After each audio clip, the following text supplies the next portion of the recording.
네, 오늘 금요기도의 시간 함께 하신 여러분 주님의 이름으로 환영하고 축복합니다. 네, 오늘은 우리가 의미를 둔다면 2022년 새해를 시작하면서 첫 금요기도의 시간이 되었습니다. 이 자리에 함께 이렇게 추위 가운데도 함께 해주신 여러분 너무 감사합니다. 힘이 됩니다. 여러분이 이 자리를 지켜주실 때 저는 참 큰 힘이 됩니다. 그리고 서로에게 큰 힘이 될 줄로 믿습니다. 우리 서로 인사하겠습니다. 당신 우리 교회의 보배입니다. 당신이 있어 우리 교회는 든든합니다. 우리 교회는 든든합니다. 네, 한 번 더 인사하겠습니다. 당신의 얼굴을 제대로 보지 못한 것이 안타까울 뿐입니다. 네, 마스크만 벗었다면 그 이쁜 얼굴을 보고 그 멋진 얼굴을 볼 텐데 제대로 여러분들의 얼굴을 보지 못하는 것이 아쉽고, 또 더더욱 가정에 계신 분들은 또 이렇게 얼굴도 못 보는 것이 참 부쩍 아쉽습니다. 저는 오늘 새해 첫 금요기도의 시간에 전할 요한복음 7장의 이 메시지는 다시 성령으로입니다. 따라서 하겠습니다. 다시 성령으로. 한 해를 시작하면서 어떤 메시지가 정말 필요할까? 사실은 여러분에게 드리는 메시지이기 전에 저 자신에게 물었습니다. 저 자신에게 필요한 메시지는 뭘까? 먼저 생각을 합니다. 오늘 본문 요한복음 7장은 초막절 기간 중에 있었던 예수님의 행정을 요한이 기록합니다. 7일 동안 열리는 초막절 기간 중에는 여러 퍼포먼스가 있습니다. 의식이 있습니다. 근데 그 여러 의식 가운데 하나가 무엇이었냐면 실로암 연못에 가서 히스기야 동굴의 끝에 있는 이 실로암 연못에 가서 물을 퍼다가 예루살렘 성전 제단에 붓는 의식이 있어요. 이 의식 가운데 이 의식의 의미는 지난 광야 40년 동안 이스라엘 백성들이 광야 40년 동안 그 광야에서 반석에서 물을 내시고 이스라엘 백성들을 마시게 한 일을 기념하는 것입니다. 7일째 되던 명절 끝날 큰 날에 예수님은 기다렸다는 듯이 큰 소리로 외쳤습니다. 누구든지 목마르거든 내게로 와서 마시라. 나를 믿는 자는 성경의 이름과 같이, 성경에 기록된 것과 같이 그 배에서 생수의 강이 흘러나오리라 라고 말씀하셨습니다. 먼저 여러분들이 이 말씀을 마음에 받으시길 바랍니다. 하나님은 반석에서 물을 내셔서 이스라엘 백성들을 40년 동안 먹이셨습니다. 그 반석은 곧 그리스도라 했어요. 그러므로 마실 물은 예수 그리스도를 믿는 자들에게 주시는 성령을 가리키는 것입니다. 왜냐하면 성령은 물이 반석에서 나오는 것처럼 성령은 성부와 성자를 통해서 나오시게 되는데, 바로 성자이신 이 반석에서부터 물이 나오는 것처럼 성령 또한 하나님이 보내주시고 그리고 약속하신 대로 예수 그리스도를 통해서 보내주신 것이 성령이기 때문입니다. 우리는 예수님의 말씀에서 이 시대를 보는 예수님의 해안을 느낍니다. 우리는 목마릅니다. 많이 먹어도 목마르고, 많이 좋은 콜라, 사이다, 수많은 음료, 좋은 물을 마셔도 목마른 인생입니다. 세상은 지식이 난무합니다. 책은 산더미처럼 쌓여있고, 컴퓨터 안에 있는 지식은 나와 있는 책보다도 더 많은 지식을 가지고 있지만 이 세상의 사람들이 그 지식으로 만족하는 사람은 없습니다. 참된 지식이 없어 사람들은 지식에 목마릅니다. 사람은 물질에 목마릅니다. 소망했던 것들을, 원하는 것들을 두 손에 가득 넣어도 시간이 지나면 만족하지 못하고 더 좋은 것을 소유하고 싶어 합니다. 여러분들은 물질에 만족해 본 적이 있습니까? 사람은 또한 건강에 목마릅니다. 어제 건강했다고 오늘 건강한 거 아닙니다. 오늘 건강했다고 내일 건강할 자신할 사람 한 사람도 없습니다. 건강은 영원하지 않습니다. 그래서 건강에 만족함이 없습니다. 사람은 명예와 권세에 목마릅니다. 오르고 싶은 자리에 올라봐도 며칠 지나고 보면 만족함이 없습니다. 세상에는 만족함이 없습니다. 세상에는 참된 만족함이 없기 때문입니다. 우린 예수님의 해안을 바르게 봐야 합니다. 멀리 볼 필요도 없습니다. 우리 자신은 만족함이 없습니다. 여러분은 만족함이 없이 살아갑니다. 참된 만족은 그리스도 안에만 있기 때문입니다. 요한복음 7장 39절에 그러시면서 예수님께서 이렇게 말씀하십니다. 여러분들 같이 한번 39절을 읽겠습니다. 시작. 이는 그를 믿는 자들이 받을 성령을 가르쳐 말씀하신 것이라. 예수께서 아직 영광을 받지 않으셨으므로 성령이 아직 그들에게 계시지 아니하시더라. 아멘. 그 물은 곧 성령이라고 말씀하십니다. 그들이 받을 성령. 예수님이 영광을 아직 받지 않았다는 것은 예수님 아직 십자가에 죽지 않으셨다라고 하는 것을 얘기합니다. 예수님은 초막절에 등장하는 물을 통해서 성령을 말씀하셨습니다. 광야에서의 반석은 바위는 예수 그리스도이시고 또 그 반석에서 나온 물은 또한 성령을 상징한다고 설명하고 있는 것입니다. 상황을 설명하면 이스라엘 백성들이 광야 40년 동안 오아시스의 물도 마셨지만 물이 없을 때, 일반적인 물이 없을 때 그들은 예수님이 내시는, 반석에서 내시는 물을 마심으로써 목마름을 해소했던 것이죠. 마찬가지로 예수 그리스도를 믿음으로 받게 될 성령으로 우리의 인생의 목마름을 해소할 수 있다는 비유인 것입니다. 그러므로 우리의 인생에는 오아시스와 같은 많은 먹을 것들, 마실 것들, 누릴 것들, 물질들이 있지만 항상 있는 게 아니에요. 그것으로 만족할 수 없는 거죠. 그러므로 성령으로 우리는 만족을 누릴 수 있다는 것을 말씀해 주고 있는 것이죠. 그럼 성령이 우리에게 얼마만큼 중요한 것인가를 우리는 먼저 인식하는 것이 너무 중요해요. 성령의 여러 가지 역할을 이름을 붙여서 말을 할 수 있는데 오늘 제한된 시간 가운데 세 가지의 성령을 말씀드리겠습니다. 먼저는 성령의 역할은 구원의 역할을 합니다. 따라서 하겠습니다. 구원의 성령. 사도행전 2장에 보면 베드로가 성령을, 오순절날 성령을 받고 많은 120명의 성도들이 성령을 받았지만 베드로가 많은 무리들 앞에서 성령을 받고 첫 설교를 합니다. 사도행전 2장에. 그 첫 설교의 주제가 뭐였죠? 첫 설교의 주제. 신학생한테 물어볼까요? 예수 그리스도죠. 사도행전 속의 설교의 주제는 예수 그리스도밖에 없어요. 오직 예수 그리스도예요. 얼마 전에 죽으신 그 예수 그리스도는 하나님의 아들이시고 메시아로 이 땅에 오셨는데 사람들이 그 예수를 알아보지 못하고 십자가에 못 박아 죽였다. 이렇게 설교를 하니까 그 설교를 듣는 사람들이 가슴을 쳤다는 얘기는 나오지 않지만 진실되게 얘기합니다. 그렇다면 선생이요, 우리가 어떻게 하면 되겠습니까?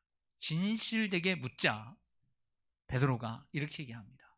너희가 회개하고 그리고 예수 그리스도를 믿음으로 세례를 받고 죄 사함을 받으라. 그러면 성령의 선물을 받으리니 라고 말씀을 합니다. 사도행전 2장 38절에. 그리고 난 후에 여러 말로 확증하고 구원을 받으라고 권면하자 사람들이 남자만 3,000명이나 세례를 받고 성령을 받은 줄로 믿습니다. 여러분, 우리를 생각해 봅니다. 우리가 복음을 들어야 돼요. 복음을 듣자 우리는 예수 그리스도를 믿게 되는 것입니다. 그 예수 그리스도를 믿음으로써 우리는 회개에 이르게 되는 거예요. 내가 예수 그리스도라는 분을 알게 되면 회개할 수밖에 없게 돼요. 그럼 죄사함을 받게 됩니다. 세례를 받고. 그럼 성령을 우리가 받게 됩니다. 성령을 받았다는 것은 쉽게 얘기해서 그 사람 구원을 받았다는 얘기예요. 그럼 우리가 성령을 받아야 되겠어요? 안 받아야 되겠어요? 받아야 되는 거예요. 성령을 안 받은 사람은 구원을 안 받은 사람이에요. 그래서 사도 바울이 가는 곳곳마다 복음을 전할 때 너희가 성령을 받았느냐라고 물은 거예요. 너희가 세례를 받을 때 성령을 받았느냐라고 물은 것입니다. 사도행전 19장에 3차 선교여행 가운데 에베소에 가게 되었습니다. 이미 복음이 전파되어서 그들 중에는 세례를 받은 이들이 있었습니다. 하지만 바울은 물었습니다. 너희들이 성령을 받았느냐? 세례를 받을 때 성령을 받았느냐? 그러자 에베소 교회 성도들이 뭐라고 대답합니까? 우리는 성령이 있음도 들어본 적이 없노라. 결국 그들은 요한의 세례만 받았지 성령, 예수의 성령은 받지 못했다는 것입니다. 여러분들이 교회를 다니고 물세례만 받았다고 해서 여러분들이 성령을 다 받은 게 아니에요. 예수님께서 요한복음 3장에 너희가 물과 성령으로 거듭나야 하나님의 나라에 임할 수 있다라고 말씀한 것처럼 물로만이 아니라 성령으로 거듭나야 될 줄로 믿습니다. 사랑하는 여러분, 성령을 받았습니까? 성령을 받아야 될 줄로 믿습니다. 목사님, 저는 잘 모르겠는데요. 요한복음 3장 8절에 그러잖아요. 바람이 임으로 불매 어디서 와서 어디로 가는지 모르지만 분명히 바람이 있는 것처럼 여러분들이 아는 거예요. 믿는 자들의 마음속에 예수님이 계신지 안 계신지 자신이 확증하는 것이지 남이 보면서 확증해 주는 게 아니란 말이에요. 자신에게 확증이 있기를 간절히 소망합니다. 말씀을 듣고 회개하여 예수 그리스도를 믿고 세례를 받으십시오. 그러면 성령을 받게 된 줄로 믿습니다. 그러므로 성령은 가장 큰 축복입니다. 누가복음에서는 또 다른 곳에서는 이 성령을 좋은 것이라고 얘기하지만 오늘 본문에서는 성령을 우리에게 주신다. 성령을 받을 때 우리는 구원을 받게 되는 줄로 믿습니다. 두 번째로 이 성령은 우리에게 구원을 가져다 줄 뿐만 아니라 얼마나 큰 축복이냐면 권능을 가져다 주게 되는 거예요. 따라하겠습니다. 권능의 성령, 능력의 성령. 오늘 오기 전에 TV를 보니까 어떤 목사님이 설교를 하시는데 그 교회 이름이 항상 띄어 있어요. 성령의 능력교회. 얼마나 성령의 능력을 사모하면 교회 이름조차 뭐라고 지었냐면 성령의 능력교회. 와, 그렇게 지었어요. 여러분, 우리가 성령을 받을 때 구원을 받습니다. 성령이 없는 사람은, 하나님의 영, 그리스도의 영이 없는 사람은 구원이 없는 거예요. 네. 악령을 받고 아직도 이 악의 영이, 마귀가 주인인 것이죠. 그런데 성령을 받으면 구원과 함께 따라오는 것이 있는데 권능입니다. 사도행전 1장 8절 오직 시작 오직 성령이 너희에게 임하시면 너희가 권능을 받고 예루살렘과 온 유다와 사마리아와 땅끝까지 이르러 내 증인이 되리라 하시니라. 예수님께서 승천하시기 전에 주의 오심이 언제입니까? 라고 묻는 그들에게 그것은 너희에게 중요한 것이 아니니 오직 성령을 받으라 그랬어요. 오직 성령이 너희에게 임하시면 함께 오는 것이 듀나미스, 헬라어로 듀나미스, 권능이 너희에게 임할 것이다. 그 권능이 임할 때 너희들이 예루살렘과 온 유대와 사마리아와 점점 저 땅끝까지 이르러 내 증인이 될 것이다. 이 듀나미스라고 하는 말은 영어로 다이너마이트가 되었고요. 그리고 내 증인이 되리라고 하는 마르티스라고 하는 이 헬라어는 마터라고 하는 순교자가 되었습니다. 즉 예수님의 성령을 받고 권능을 받는 사람은 예수님의 복음을 전할 수밖에 없었고요. 그리고 여러분들이 복음 전도자가 되고 싶고 멋진 선교자가 되고 싶고 많은 영혼들을 구원하고 싶고 그러면 다른 거 없어요. 성령을 받으세요. 성령을 구하세요. 그래서 사도행전 속에 보면 성령을 받은 제자들이 예수님의 증인으로 순교자로 삶을 살았고 그들은 어부들이었습니다.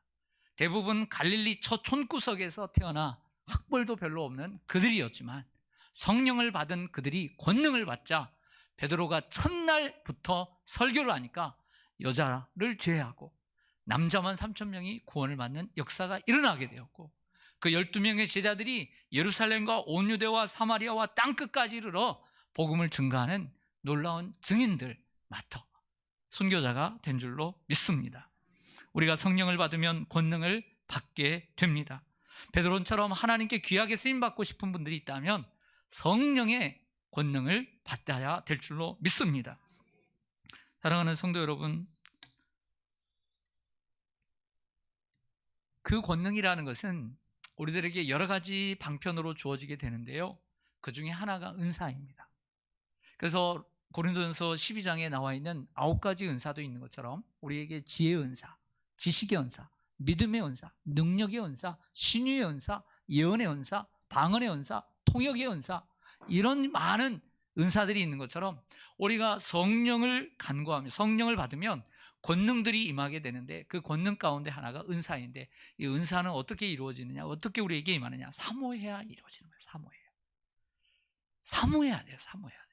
정말 간절히 사모해야 돼요.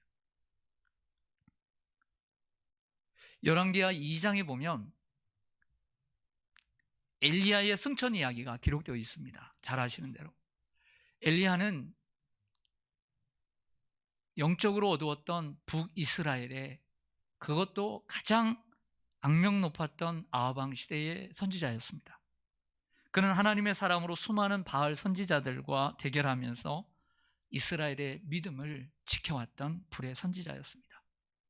그 자신이 얼마나 뜨거웠으면 이 옆에 있는 몇 사람을 뜨겁게 한 것이 아니라 민족을 뜨겁게 하는 불의 선지자였습니다.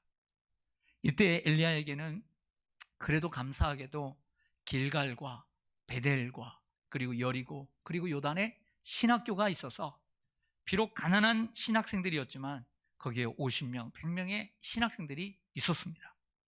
하지만 그 가운데 엘리사라는 제자는 엘리야를 끝까지 따라다니며 성령의 능력을 간구했습니다. 길갈에서 쫓아도 그만 따라와라 해도 따라갔어요. 베델에서조차도 그만 따라오라 해도 계속 따라가요. 여리고에서조차도 그만 따라오라 됐다 해도 계속 따라갑니다. 요단을 건너기 전에 요단에서도 나를 이제 떠나가라 해도 그곳을 함께 건너옵니다. 엘리야가 옷을 벗어서 이리저리 치니까 요단 강물이 갈라지고 거기에서 승천합니다. 그러면서 간구합니다. 네가 어느까지 따라올 것이냐? 그랬더니 엘리야에게, 스승에게 뭐라고 얘기합니까? 당신의 성령의 능력이 내게 갑절이나 있기를 원합니다. 이렇게 간구했더니 내가 떠나가는 것을 네가 보면 하나님께서 너에게 주시기를 원하노라. 승천하는 것을 볼 때에 그 약속대로 성령의 능력이 임하고, 좀 전에 했던 그 스승의 행위를 따라 그 엘리야의 그 옷자락을 가지고 그 요단을 쳤더니 요단강이 갈라지고, 그리고 후에는 정확하게 성경에 기록된 엘리야가 행한 기적의 딱 2배, 정확하게 2배의 기적을 이루는 선지자가 된 줄로 믿습니다. 무슨 얘기를 제가 말씀드리는 것이냐면, 사모해야 된다는 거예요. 사모해야. 성령의 능력을 사모해야 권능을 받게 되는 줄로 믿습니다. 엘리사의 간절한 소망은 이루어졌고, 그 엘리야의 그 능력의 2배를 갚게 되었습니다. 우리는 엘리사의 간절한 기도를 배워야 될 줄로 믿습니다. 새해를 시작하면서 여러분들의 삶은 그렇게 호락호락하지는 않을 것 같아요. 그럼 우리가 감당해야 될 능력은 더 커야 되지 않겠습니까?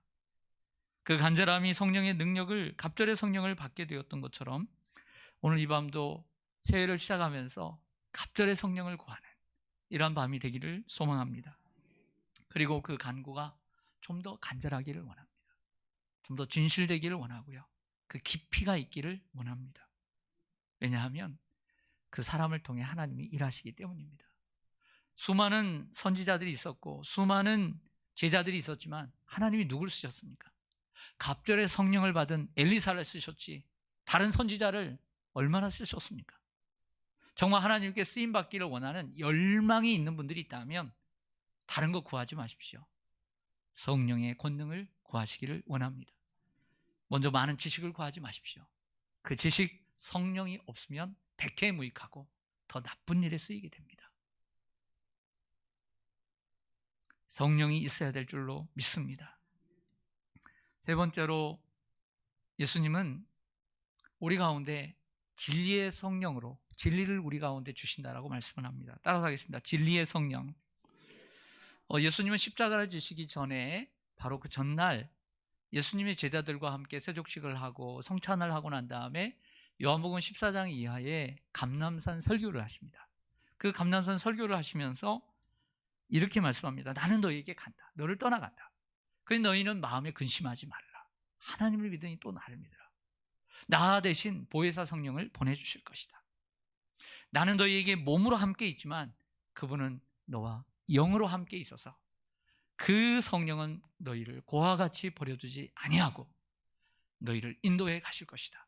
그 보혜사는 진리의 영, 진리의 성령이라 하시면서 그가 너를 진리 가운데로 인도하실 것이고 그가 내가 말한 모든 것들을 생각나게 하실 것이며 또한 너희를 인도해 가실 것이다. 또 가르치실 것이다 라고 말을 해주고 약속해 주셨습니다. 성령이 우리를 인도하십니다. 우리의 갈 길 누가 인도할까요? 이스라엘 백성들을 구름기둥과 불기둥이 인도했던 것처럼 하나님의 올 한 해도 성령의 인도함을 받으며 살기를 원합니다. 이렇게 고백하기를 원합니다. 여러분 깊이 한번 생각해 보십시다. 여러분들 삶에 만족함이 있습니까? 만족함이 있습니까? 어디에 만족함이 있습니까?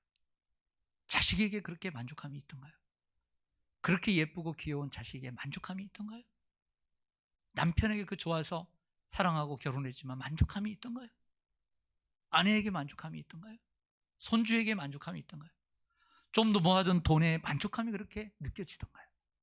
쌓아놓은 명예와 그리고 지위와 그 승진의 기쁨을 가지고 그 자리에 한번 그 자리에 그 방에 들어가서 그 멋진 의자에 그 값비싼 그 테이블에 앞에 두고 멋진 의자에 한번 앉아보니까 만족함이 있던가요? 많은 지식을 쌓아보니까 만족함이 있던가요? 안락한 소파가, 안락한 그 침대가 만족함이 있던가요? 세상에는 만족함이 없고 자유함이 없습니다. 그러나 예수 그리스도께서 우리 마음에 계실 때 우리 만족함을 누릴 수 있고 평안함을 누릴 수 있습니다. 다른 곳에서 예수님의 말씀을 우리 믿읍시다. 다른 곳에서 만족함이 없었다면 더 이상 그런 세상에서 만족함을 구하지 맙시다. 예수 그리스도를 믿는다면 예수 그리스도께서 말씀하신 것을 한번 체험하며 살아보시기를 바랍니다. 진리의 성령이 내 안에 충만하게 자리할 때 자유함이 있습니다. 진리가 너희를 자유케 하리라고 했습니다. 주의 영이 계신 곳에는 자유가 있는 줄로 믿습니다. 2022년 새해가 밝았습니다. 하지만 한 주간 살아봤지만 그리 만족함이 없습니다. 그렇다고 한다면 다음 주, 다다음 주 인생을 살아오면서 만족함이 있겠습니까? 우리 주님께서 여러분의 인생이 되어주셔서 인생의 주인이 되어주셔서 만족함을 주시기를 원합니다. 또한 진리의 성령이 충만하게 임하셔서 하나님께서의 귀하게 쓰임받고 자유함이 넘치는 여러분들 되기를 원합니다.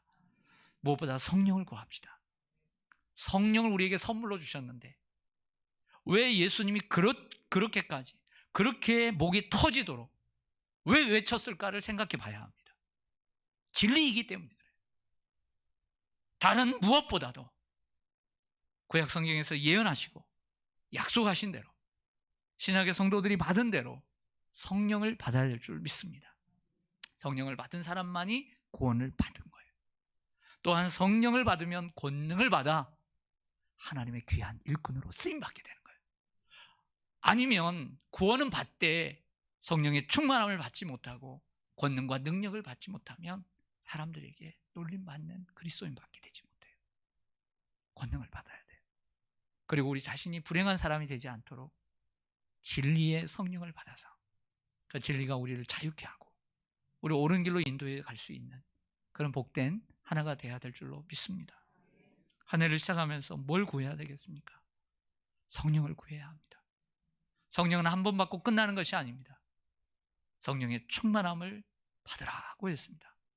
성령 충만해야 합니다. 여러분 자신에게 물어보십시오. 나는 성령 충만한가? 성령 충만의 길은 다른 거 없습니다. 매일 하나님 앞에 나아가는 것입니다. 자주 하나님 앞에 나아가는 것밖에 없습니다. 그러면 성령의 충만함을 얻게 될 줄로 믿습니다. 그리고 하나님께 귀하게 쓰임받는 여러분 되시기를 간절히 소망합니다. 아멘. 기도하겠습니다.